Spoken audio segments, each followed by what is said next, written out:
শ্রী নরেন্দ্র মোদী আমাদের মুখ্যমন্ত্রী মমতা বন্দ্যোপাধ্যায়কে চিঠি লিখে তার শপথ গ্রহণ অনুষ্ঠানে 26শে মে সন্ধ্যে 6টায় থাকার অনুরোধ জানিয়েছে। যেহেতু 26শে মে আমাদের 25 তারিখ বাংলাদেশ করে এবং 26 তারিখ আমরা করি, নজরুল তীর্থের অনুষ্ঠান আছে, মুখ্যমন্ত্রী আগের থেকে এটার ব্যস্ত। সেখানে মুখ্যমন্ত্রী উদ্বোধন করবেন নজরুল তীর্থ আর আমি সভাপতিত্ব করব। তাই মুখ্যমন্ত্রীর তরফ থেকে অমিত মিত্র এবং মুকুল রায় এরা দুজন আমাদের তরফ থেকে যাচ্ছেন ওই শপথ গ্রহণ অনুষ্ঠানে।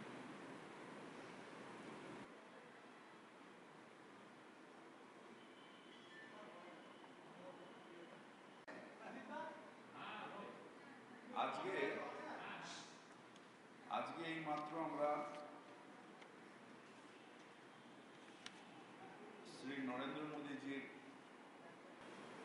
দেখুন, সরকারের তরফ থেকে উনি যাচ্ছেন, দলের এখানে ব্যাপার না। উনি সর্বভারতীয় স্পোর্টসম্যান ছিলেন দলের, সরকারের তরফ থেকে উনি যাচ্ছেন।